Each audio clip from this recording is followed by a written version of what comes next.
चलिए एक बार सीधे होकर बैठ जाए, थोड़ा सा इसे आगे करा बस।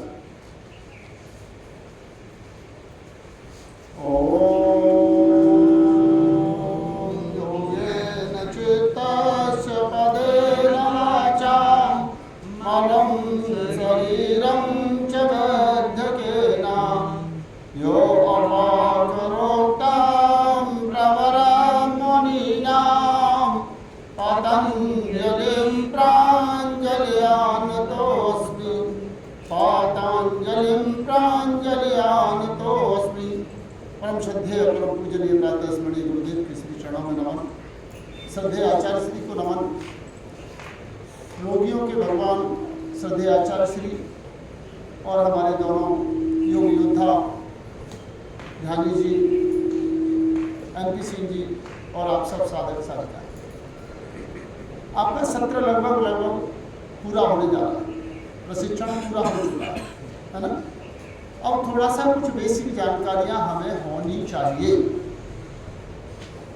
8 प्राणायामों के नाम, मुख्य प्राणायाम, तो मुख्य प्राणायामों की संख्या मालूम हो गई कितनी है? 8। और जो सहायक प्राणायाम है उनकी कितनी है? सहायक प्राणायाम के बारे में पता है? शीतली, शीतकारी, सूर्यवेदी, चंद्रवेदी, नाड़ी शोधन, प्लावनी, मूर्छा और प्लावनी, तो वो भी 8। मुख्य प्राणायाम कितने? 8 और सहायक 8। ये क्लियर हो गया। अब इसके बाद शरीर में पंच प्राण इनका स्थान, पंच प्राणों का स्थान कहाँ है? उदान, प्राण, समान, अपान, व्यान, पूरे शरीर। इन पांचों के 5 सहायक,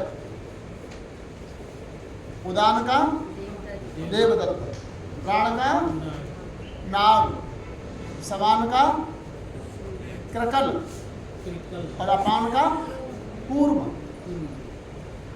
और व्यान का धनंजय। ये बेसिक चीजें रोग का, आरोग्य का, स्वस्थ व्यक्ति की पहचान क्या है? स्वस्थ व्यक्ति की पहचान क्या है?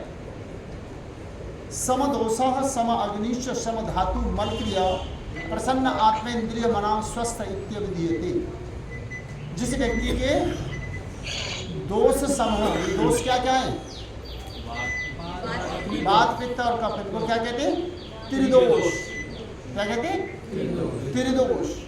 तो वात, पित्त और कफ, इनको त्रिदोष।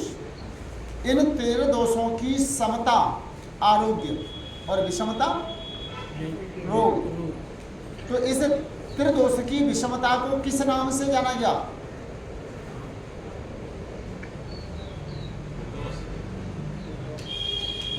आदि, व्याधि, उपाधि, पढ़िए ना, किस नाम से जाना गया? ये 3 होती है, आदि, व्याधि, उपाधि। अब त्रिदोष की विषमता को किस नाम से जानते हैं? हमारे शरीर में त्रिदोष अनबैलेंस हो जाए, कफ बढ़ जाए, पित्त बढ़ जाए, तो क्या होगा? व्याधि। क्या नाम होगा इसका? व्याधि। तो आदि क्या होती है? आदि वो होती है जो चीज़ें हमारे पास नहीं है, उसके लिए, उससे रोग। हम तो योग करना चाहते हैं, टीचर नहीं है ना। हम तो योग करना चाहते हैं लेकिन बहुत अच्छी जगह नहीं है ना। बहुत सारे जिलों की यही समस्या है, ध्यानी जी की भी यही समस्या है। तो इसको क्या कहेंगे? आदि। और त्रिदोष से जो रोग होते हैं उन्हें क्या कहेंगे? व्याधि। और उपाधि क्या है? उपाधि वो है जो हमारे पास नहीं है, उससे रोग होते हैं, परेशान होते हैं, मेंटली जो स्ट्रेस होते हैं उन्हें क्या कहते हैं? आदि। लेकिन जो हमारे पास है उससे परेशानी, उसे कहते हैं उपाधि। जैसे मैं जिले का प्रभारी बन गया हूँ, अब और कोई ना बन जाए, नहीं बनाना, ये क्या है? उपाधि की समस्या। स्थान तो अस्थल मंदिर पर बहुत अच्छा है, पर लोग करने नहीं आते, है ना। जैसे कई कहावत कहते हैं कि मेरा बेटा तो बहुत ही अच्छा है लेकिन पास में नहीं रहता, नौकरी के लिए दूर चला गया।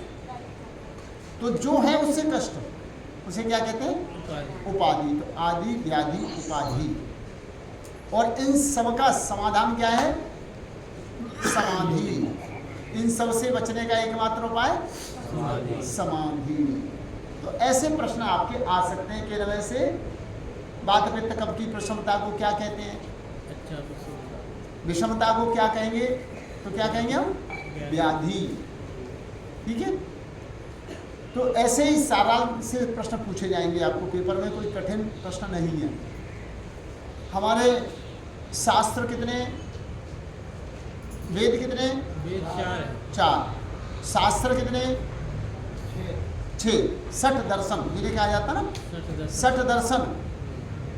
इनके नाम मालूम हो गए? योग दर्शन, सांख्य दर्शन, इन दोनों का जोड़ा। फिर न्याय दर्शन और वैशेषिक दर्शन, इन दोनों का जोड़ा। एक मीमांसा, इसे पूर्व मीमांसा भी कह सकते हैं, और उत्तर मीमांसा।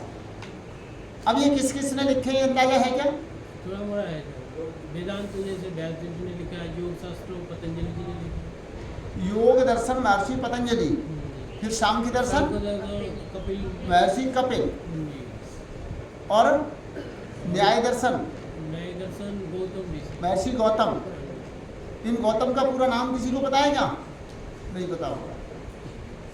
गौतम तो गोत्र है ना। इनका नाम है मेधातिथि गौतम। प्रश्न में नहीं आएगा लेकिन आपकी जानकारी में। मेधातिथि गौतम। चलिए अब आगे वैशेषिक दर्शन। इसके रचयिता महर्षि कणादि। क्या इनका नाम कणादि है या उपाधि है? उपाधि है। कणादि को कणादि क्यों कहते हैं पता नहीं। गेहूं कटने के बाद जब उसमें से बालें गिरी हुई उठा ली जाती है, किसान उठाने के बाद खेत को छोड़ देता है, उसमें से एक आधा बाली रह जाती है या गेहूं के दाने फूटकर गिर जाते हैं, उन्हें इकट्ठे करके जितने दाने इकट्ठे हो जाए उतने में ही पूरी वर्ष का भोजन निपटाना, इसलिए उन्हें कणादि कहते हैं। कणों को बीन कर खाना, न मांगना न किसी का नुकसान करना, मेहनत करना। अन्न कण, कणादि, कणों को बीन कर खाना, कणादि। अब इसके बाद आता है मीमांसा, महर्षि जैमिनी, है ना। और उसके बाद वेदांत, महर्षि व्यास। ठीक है, चलो। महर्षि व्यास का किसी को नाम पता है? वेद कृष्ण नहीं, द्वैपायन कृष्ण। ये तो उपाधि है, इनका नाम क्या है? द्वैपायन कृष्ण बादरायण। बादरायण, महर्षि बादरायण वेद के विद्वान होने के कारण इनको वेद व्यास की उपाधि मिली। हाँ वही वेद व्यास है, इनका नाम बादरायण है। एक जगह में मैं देखा था, वेद कृष्ण द्वैपायन कृष्ण व्यास भी बोलते हैं। क्या चीज? कृष्ण भी बोलते हैं, वेद कृष्ण व्यास भी बोलते हैं। देखिए वेद व्यास क्यों कहा है, बिल्कुल सिंपल बता देता हूँ, आप कभी नहीं भूलेंगे। कोई गोल आकृति की वस्तु होती है, उसमें कोई ऐसी रेखा एक परिधि को छूती हुई दूसरे किनारे तक जाए लेकिन सेंटर में होकर जाए, केंद्र में, उसे क्या कहते हैं? डायामीटर। अंग्रेजी में, हिंदी में क्या कहते हैं? व्यास। तो वेद के पहले सूत्र से लेकर अंतिम सूत्र तक जिसने पढ़ा और बीच में कोई नहीं छोड़ा, केंद्र में होकर गए, इसलिए उन्हें क्या कहा? वेद व्यास। शॉर्टकट में हम कह देते हैं खाली व्यास, व्यास जी। और वो नाम, उनकी उपाधि इतनी पॉपुलर हुई कि नाम भूल गए। ठीक है, चलो आपको जानकारी के लिए स्वामी जी के शिष्य को कुछ पता ही नहीं, कुछ तो बताओ ना। स्वामी विवेकानंद के बचपन का नाम क्या था? नरेंद्र। नरेंद्र। ऋषि दयानंद के बचपन का नाम? मूल शंकर। रामकृष्ण परमहंस के बचपन का नाम? गदाधर। गदाधर और चलिए, आप लोगों के लिए बहुत ज़्यादा पढ़ाने की जरूरत नहीं है, इन्हीं में से आपके पेपर आने हैं। इनकी सन और याद हो जाए तो बहुत अच्छी बात है। महर्षि दयानंद का जन्म कब हुआ? 1824 गुजरात टंकारा। जगत गुरु शंकराचार्य का जन्म कब हुआ? ईसा से लगभग 400 वर्ष पूर्व, 400 से 900 के बीच में माना जाता है। 400 से 900 वर्ष पूर्व। कहाँ? कालंडी नदी के किनारे, केरल। कहाँ जन्म हुआ? केरल, कालंडी नदी के किनारे। गांव का नाम सॉरी। तो इस तरीके से थोड़ा थोड़ा हमें। महर्षि पतंजलि का जन्म कब हुआ? ईसा से लगभग 200 वर्ष पूर्व। ईसा से लगभग 200 पूर्व। शंभु वंश के महाराजा भोज के समय में इनका जन्म हुआ। जो मैंने अभी वंदना बोली, योगेन चित्तस्य पदेन वाचाम, शंभु वंश के महाराज भोज के द्वारा रचित है। इसलिए माना जाता है कि इनका जन्म ईसा से 200 वर्ष पूर्व हुआ होगा। एक्चुअल प्रमाण नहीं। तो इस तरह से जब पेपर में आएगा तो इसी तरह के प्रश्नों के उत्तर, 4 उत्तर होंगे, आपको सही उत्तर पर टिक करना है। जैसे कैसे हो गया, कैसे प्रश्न कैसे आएगा? उत्तर ऐसे आएगा, सांख्य दर्शन के रचयिता कौन है? अच्छा।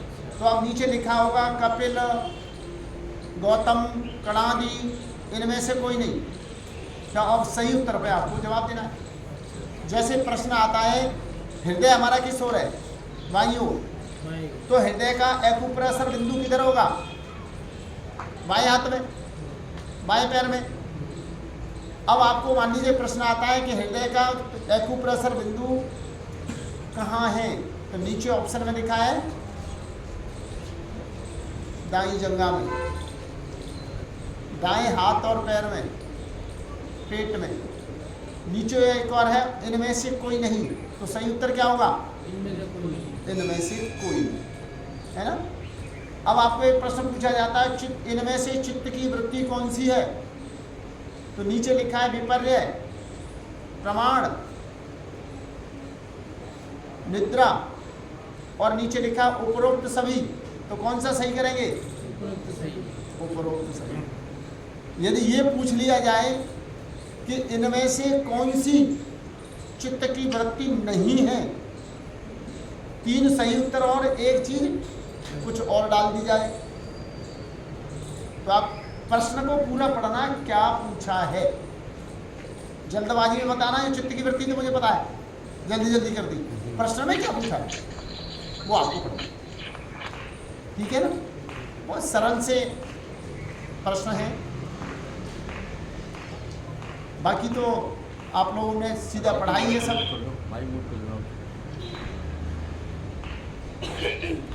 तो इस प्रकार से आपको पेपर की तैयारी करनी है। ऐसे प्रश्न हो सकता है, कपालभाति किन रोगों में लाभकारी है? नीचे रोगों के नाम होंगे, है ना। तो जैसे कपालभाति विशेष लाभ किसको करती है? किडनी को, पैंक्रियाज को, यूट्रस को, अर्थात पेट के ऑर्गन्स को, रोगों को। तो इस तरीके के प्रश्न आपसे पूछे जाएंगे। शहद के साथ बराबर मात्रा में मिलाने पर विष बन जाता है। क्या मिलाने पर बन जाता है? घी। विषम मात्रा में शहद और घी खाना क्या है? बोलो। लाभदायक, अमृत के तुल्य। विषम मात्रा, एक चीज कम और एक ज्यादा, विषम। और सम मतलब बराबर, दोनों का बराबर तो क्या है? जहर। क्या शहद बराबर घी और शहद मिला दे तो जहर है। अच्छा, जो बराबर मात्रा में। हाँ, और कम मात्रा में मिलाए तो अमृत है। एक कम एक ज्यादा है तो लाभकारी। मतलब कम कौन सा रहते? कोई नहीं। इसी तरीके से कुंजल के लिए पानी कैसा इस्तेमाल करें?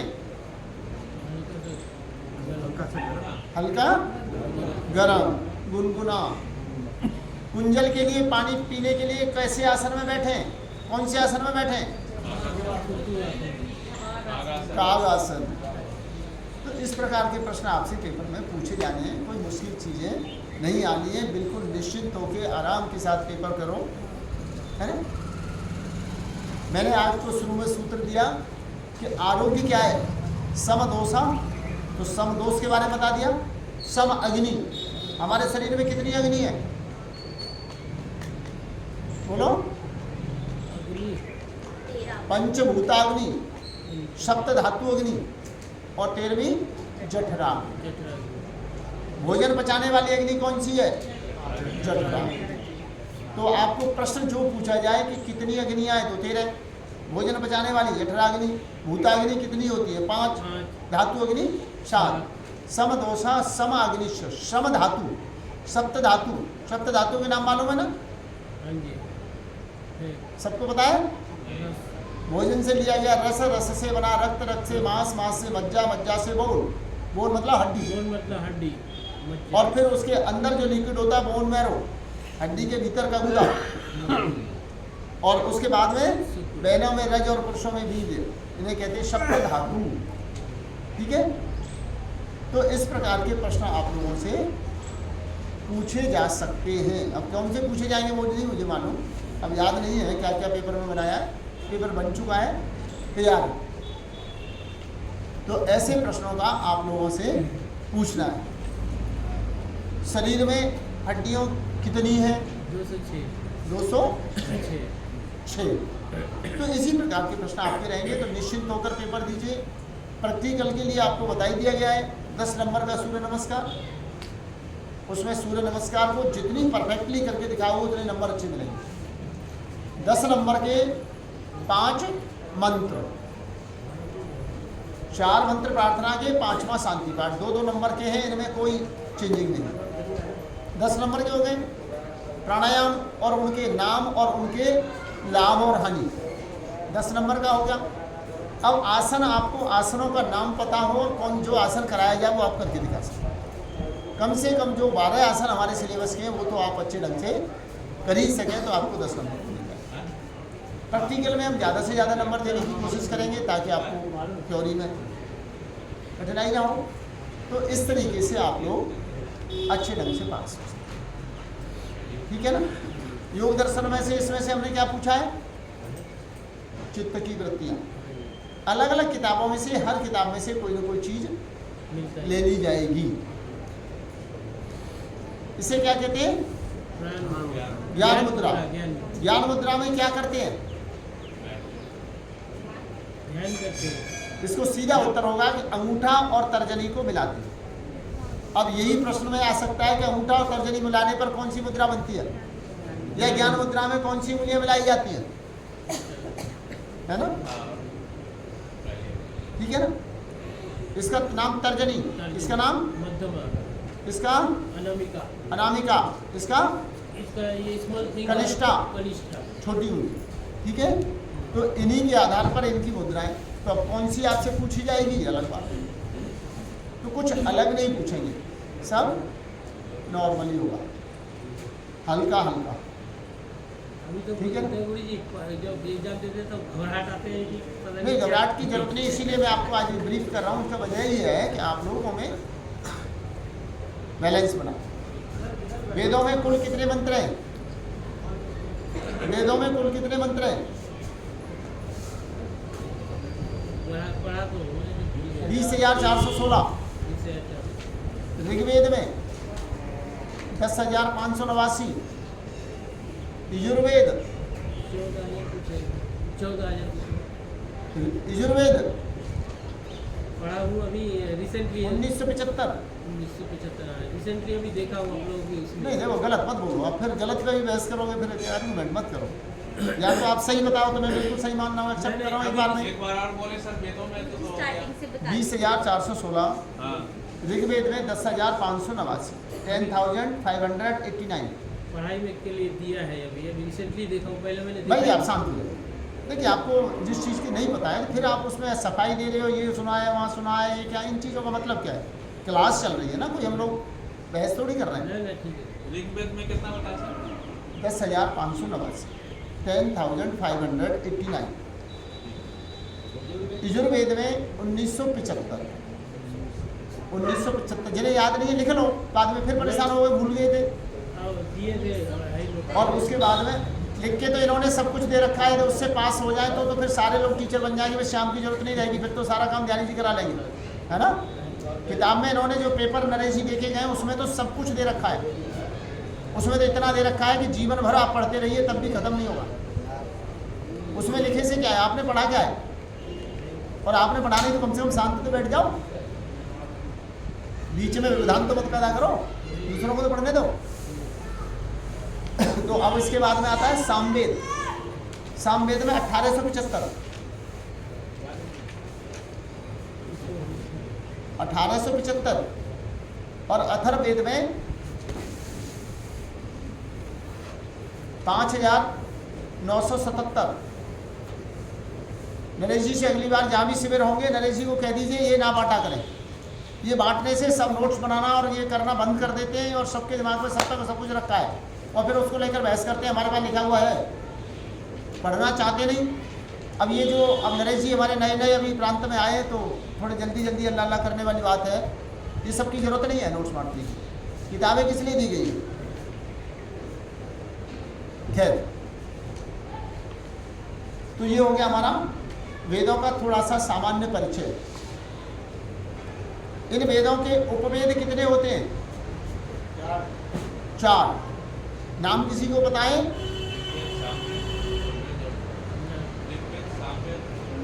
ये वेदों के नाम हैं, इनके उपवेद।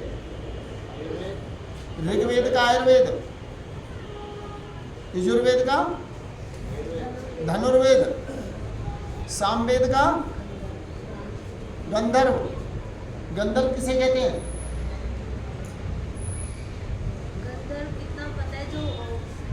द्वापर युग में जो महाभारत में उसमें इससे related था। गंधर्व का अर्थ होता है जो संगीत वादक, संगीत यानी अप्सरा और गंधर्व, नृत्य करने वाली अप्सरा और उसके साथ वाद्य यंत्र और गाने वाला संगीतकार गंधर्व। तो गंधर्व संगीत का वेद कौन सा हुआ? यानी अब आपसे पूछ लिया जाए संगीत का वेद कौन सा है? सामवेद। युद्ध कला सीखने के लिए कौन से वेद का अध्ययन करना चाहिए? धनुर्वेद। तो धनुर्वेद कहाँ से आया? यजुर्वेद से। यजुर्वेद। और फिर उसके बाद में क्या आता है? शिल्प। शिल्प वेद। शिल्प का अर्थ क्या है? आर्किटेक्चर। किसी भी बिल्डिंग को बनाने से पहले उसका स्ट्रक्चर तैयार करना, है ना, उसकी स्ट्रेंथ को नापना कि कितनी ऊंची बिल्डिंग ले जानी है तो कितना गहराई में और कितनी सरिया लगाएं और कितनी कंक्रीट लगाएं, कितनी गहराई से रखें ताकि वो बिल्डिंग लंबे समय तक उसका लोड ले सके।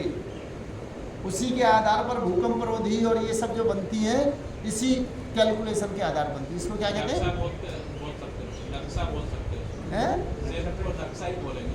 नहीं, नक्शा अलग चीज़ है, वो ड्राइंग अलग चीज़ है।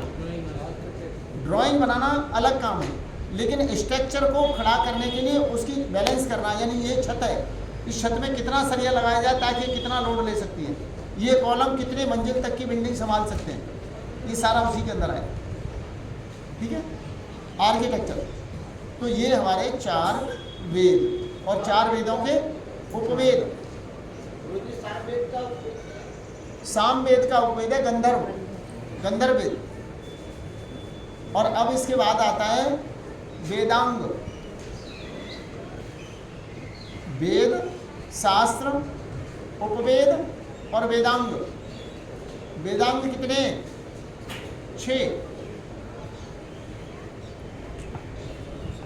6।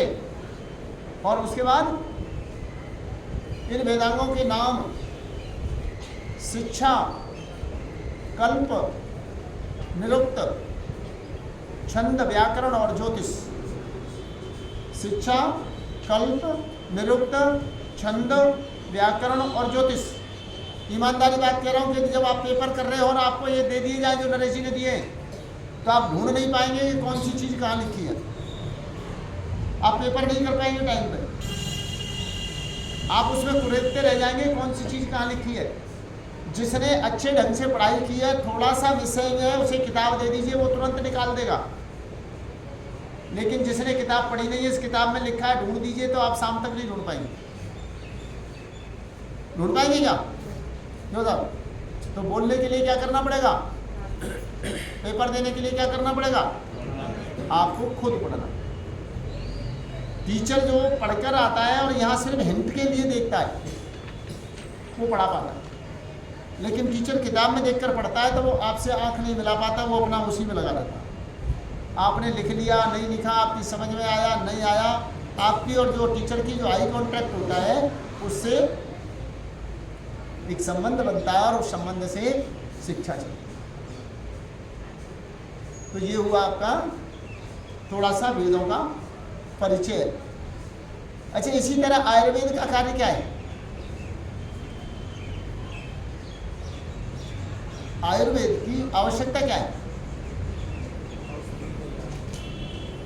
औषधि के लिए, उपचार के लिए। आयुर्वेद का कार्य है स्वास्थ्य से स्वास्थ्य रक्षणम आतुरम विकार प्रशमनम। जो स्वस्थ व्यक्ति है वो स्वस्थ बना रहे और जो रोगी व्यक्ति है वो स्वस्थ हो जाए, उसका रोग शांत हो। बस आयुर्वेद की हमारी आवश्यकता इतनी ही है। बात ठीक है ना बाबू? आयुर्वेद का उपयोग करेंगे, संतुलित भोजन करेंगे, आयुर्वेदिक औषधियों का नीम की दातुन करते रहेंगे, गिलोय का सेवन करेंगे, तो इनसे क्या होगा? स्वस्थ व्यक्ति बीमार नहीं होगा और जो बीमार हो गया वो स्वस्थ हो जाएगा। तो आयुर्वेद का काम क्या है? स्वस्थ।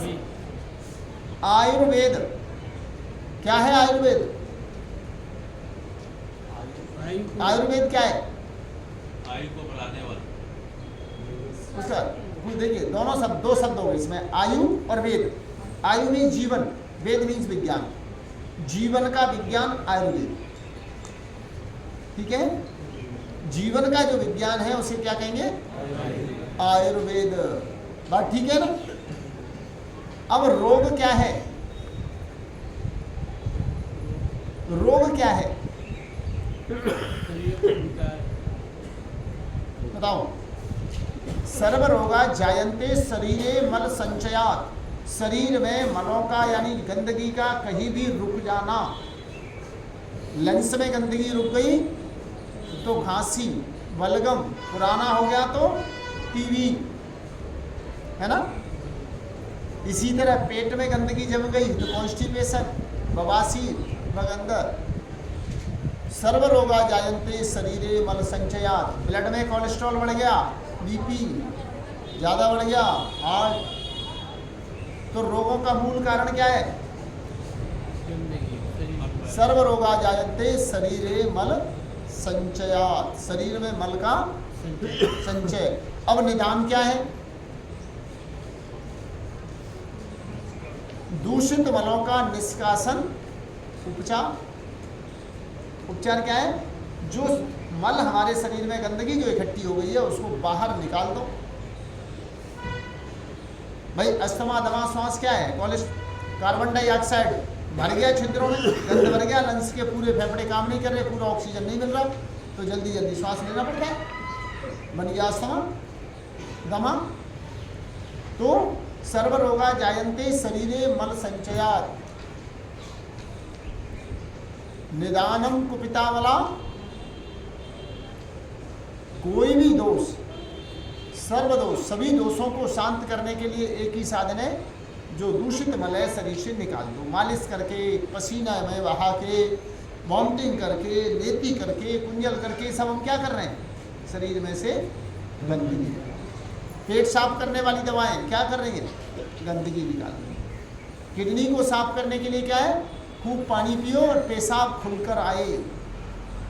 तो सर्व रोगा जायन्ते शरीरे मल संचयात निदानम सर्वदोषाणाम कुपितामला। जो कुपित मल है, जो बिगड़ गया है, उसको बाहर निकाल दो। तो आयुर्वेद समझ में आ रहा है? आ गया ना समझ में? अब ये रोग क्यों होते हैं?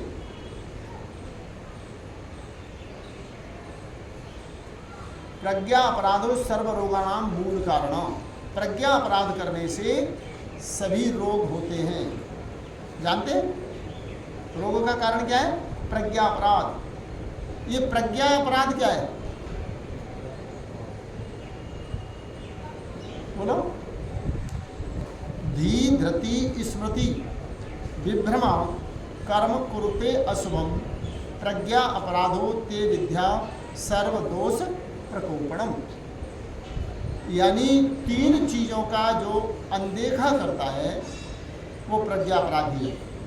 धी, बुद्धि का प्रयोग नहीं करता, क्या खाना चाहिए क्या नहीं खाना चाहिए पता है पर बुद्धि का इस्तेमाल नहीं करता। सामने आ गया खा लेते हैं, स्वाद लग रहा है खा लेते हैं, खराब होगा इसलिए खा लेते हैं, मिठाई पड़ी पड़ी सूख रहे तो खा ही लेते हैं, है ना? तो ये क्या हुआ? बुद्धि का प्रयोग। धृति, धैर्य धारण नहीं करना, जल्दी लाओ जो है सामने दे दो, भूख लगी हो। धैर्य धारण, धैर्य न रख पाना, अच्छी चीज पसंद की चीज आ गई सामने तो ठूस दो। मुझे तो भूख लगी तब तो धैर्य नहीं रहता है। और तीसरा है स्मृति। स्मृति का क्या काम है? यहाँ सभी को पता है कि किसको कौन सी चीज से नुकसान होता है।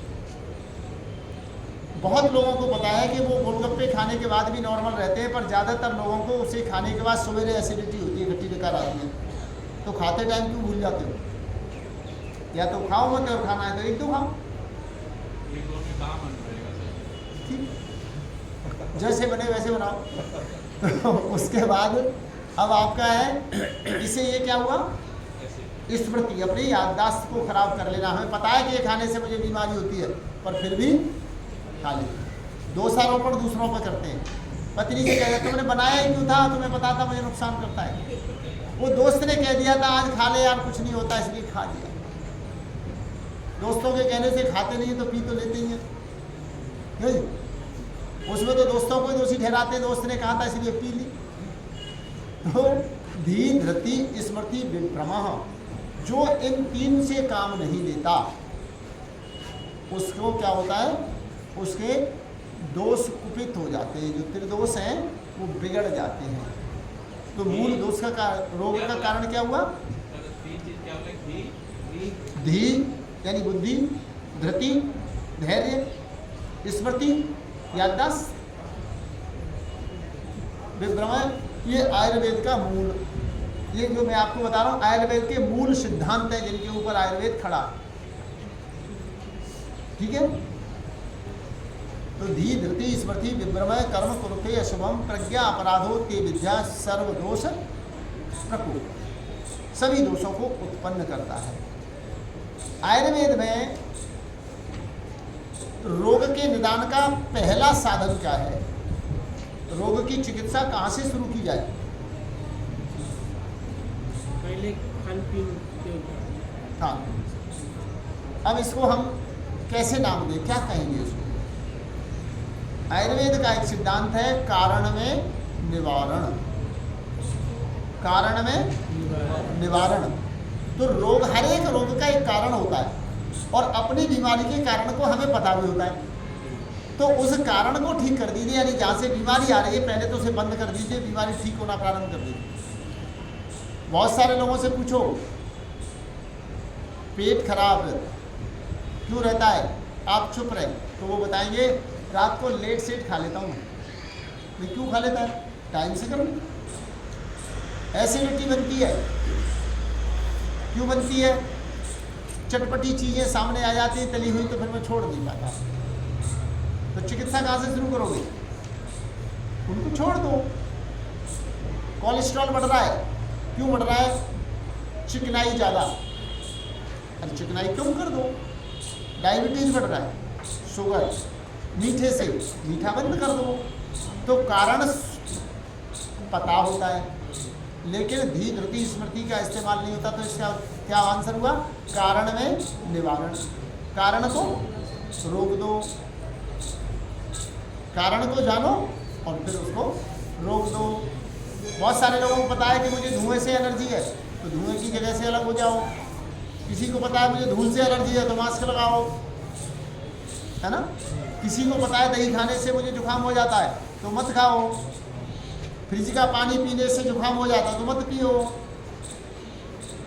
होता है ना। आइसक्रीम खाने से नाक बहने लगती है तो मत खाओ। तो ये क्या हुआ, कारण में निवारण। देखिए छोटी छोटी चीज़ें हैं जो आप अपनी क्लास में बताएंगे तो सामने वालों को सुनने में भी अच्छी लगेगी, प्रभाव भी जाएगा और आप अपने लिए भी प्रयोग कर सकेंगे, है ना।